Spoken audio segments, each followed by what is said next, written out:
Buenas tardes, doctor. ¿Cómo Buenos estás? días.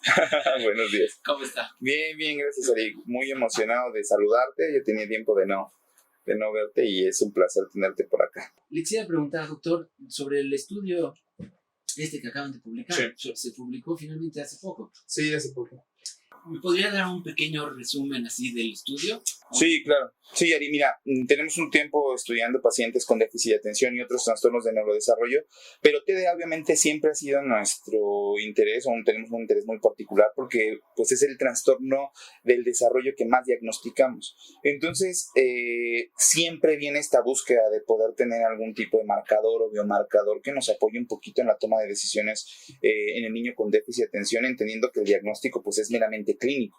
Entonces de ahí ha surgido todos esos procesos y lo que más ha acercado a podernos dar información valiosa probablemente ha sido la imagen funcional, en este caso la resonancia funcional. Pero la realidad es que los estudios que existen nunca fueron tan concluyentes y hoy en esta época que vivimos, lo platicamos de inteligencia artificial, de imágenes de alta calidad, nos permite tener un interés mucho más puntual sobre el déficit de atención asociado ahora a imágenes y de ahí parte el estudio. El estudio lo que busca hacer es, veníamos trabajando anteriormente con otro tipo de población haciendo estudios funcionales por resonancia magnética. La resonancia magnética es un equipo que se utiliza para obtener imágenes del cerebro, inicialmente estructurales, es decir, nos permite ver cómo está compuesto el cerebro, las estructuras que tiene el cerebro y que se encuentren sanas, porque para eso se utiliza el estudio, pero con cierto software y cierta capacidad humana también, porque aquí es un equipo de especialistas, se puede utilizar para darnos información funcional. En este caso, lo que nosotros hacemos son secuencias funcionales donde medimos cambios en la oxigenación del cerebro para ver zonas que se activan contra las que no se activan. Y así es como partimos en ese sentido. Esta resonancia funcional nosotros la aplicamos en pacientes con déficit de atención y utilizamos un marcador que en este caso fue la prueba MOXO, para poder ir identificando las zonas que se activan, las zonas cerebrales que se activan durante la prueba. Eso en grandes rasgos es el estudio. Obviamente ya nos dejó mucha información que es muy interesante. ¿Cuál fue la razón de la elección de MOXO para esta prueba? Primero porque lo conocíamos desde antes, o sea, MOXO, nosotros tuvimos la oportunidad de trabajar con ustedes desde hace tiempo atrás, desde las primeras versiones del CPT, y entonces lo conocíamos perfectamente bien y confiábamos mucho en los resultados que MOXO nos daba. Eso fue la primera razón. Y obviamente la segunda es que necesitábamos una herramienta que le permitiera al niño interactuar con nosotros estando dentro del resonador. Y la otra es que hay un paradigma bien establecido en MOXO. ¿A qué me refiero con esto? Es decir, si tú estudias MOXO como nosotros lo hicimos, nosotros le podemos dar una interpretación por cada segundo de la prueba. Es decir, la duración en minutos que tiene la prueba MOXO, nosotros la pasamos a segundo por segundo, con el fin de que pudiéramos saber qué estaba pasando en la prueba y a la vez en el cerebro de cada uno de los niños. Son 8 etapas. Entonces, ¿hubo alguna que les interesaba más que otra? Totalmente. Digo, es un estudio que se hace por primera vez. No sabíamos qué íbamos a encontrar. Hoy, si me lo preguntas, claro, hoy me interesan muchas etapas y sobre todo lo que observamos en los resultados nos orientarían a ser más exploradores o más exploratorios con ciertas áreas de MOXO. Pero sí, teníamos muchas intrigas al momento de hacer la prueba y teníamos muchas hipótesis. Desde cómo iba a reaccionar a un estímulo, por ejemplo, distractor sencillo, o a cómo iba a reaccionar el cerebro con un estímulo distractor doble, ¿no?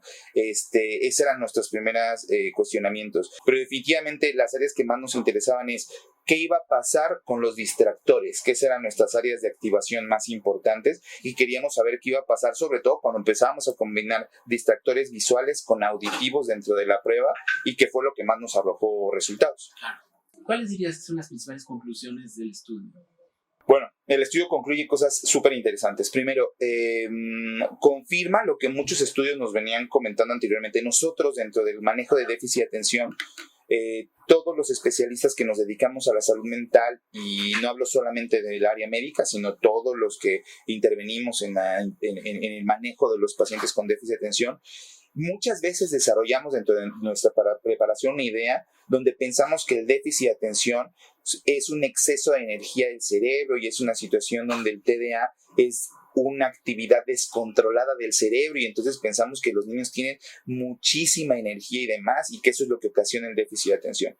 ¿Qué fue lo que entendimos después? Que realmente el proceso biológico del TDA es una falta de control inhibitorio. Es decir, los niños con TDA excitan bien.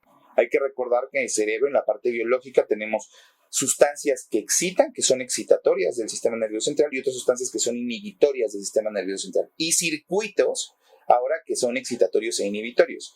Entonces, lo que pasa en déficit de atención es que no tenemos una buena calidad de inhibición. El niño excita bien, pero no inhibe. Y este estudio nos lo deja ver. Esa es la parte probablemente más importante. Es decir, notamos que los niños no inhiben los estímulos. Lo que pasa es que sí los reconocen. Si viene un estímulo auditivo, él reacciona rápido, pero en déficit de atención se deja llevar totalmente por ese estímulo. ¿Qué falta? Las áreas inhibitorias de esos estímulos. Esa es probablemente la parte más importante. Entonces, el déficit de atención está causado principalmente por falta de control inhibitorio. Esa sería la primera conclusión. La segunda, cosas muy interesantes. No necesariamente las situaciones que nosotros notamos como activación del cerebro tienen relación con la distracción de los niños. ¿A qué me refiero?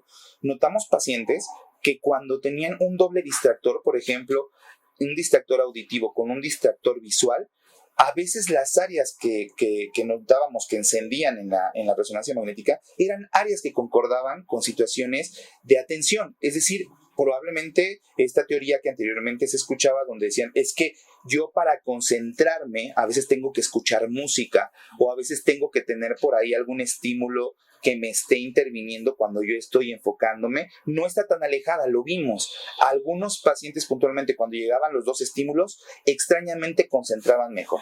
Segunda conclusión. Y por último, lo que nosotros también observamos es el proceso atencional, Ari, diferente a lo que se pensaba hace mucho tiempo. Hoy sabemos que el proceso atencional es un proceso que requiere de diversas zonas cerebrales. Es decir, para que yo pueda generar atención, para que yo pueda generar procesos de inhibición y logre controlar mis impulsos, como pasa con los pacientes con TDA que tienen una falta de control de impulsos, tengo que activar no solo una zona cerebral. Eso también lo vimos. Cuando los niños concentraban y daban clic en el estímulo diana, se activaban varias zonas cerebrales, no solamente la región prefrontal, ¿no? Que muchas veces es la parte más estudiada en TDA, y decimos, bueno, las áreas prefrontales, la parte de ejecución, la parte atencional específicamente ahí, no fue la única que notábamos con activación. Entonces, esto correlaciona mucho con lo que hoy sabemos, que se llama conectoma, y que sabemos que el cerebro ya no funciona exclusivamente por región. Es que esto exclusivamente es la región de la memoria, es que esto exclusivamente es la región de la atención. Ya no es así, Ari. Hoy sabemos que existe una serie de conexiones, de conectomas, donde lo logramos observar, y teníamos zonas cerebelosas que se activaban junto con zonas frontales que se activaban y temporales. Y entonces tú dices, claro, puedo tener una serie de activaciones simultáneas que hacen que el niño conjugue todas estas activaciones para poner enfoque o atención. Y lo que hoy sabemos es que, claro, cada situación y cada paciente podríamos dar una explicación de por qué se activan esas zonas y cómo puede haber un involucro del cerebelo dentro del proceso atencional ejecutivo, y cómo puede haber un involucro de las áreas temporales sobre el proceso atencional y evidentemente de las regiones prefrontales, ¿no? Entonces es súper interesante el poder generar esta información, porque nos permite ser mucho más puntuales y sobre todo correlacionar lo que observamos en los estudios con lo que actualmente se viene estudiando, que es el conectoma. Hicimos un esfuerzo muy importante, muy significativo, para que esta investigación que hicimos, que ustedes la van a encontrar, es realmente algo súper novedoso, nos llevó algo de tiempo, pero al final lo logramos concluir, esté disponible. Entonces, compartiremos ligas y todo, Ari, para que lo puedan ustedes ver y puedan obviamente ya los colegas médicos y demás profundizarse un poquito más sobre lo que hicimos con las secuencias funcionales de resonancia magnética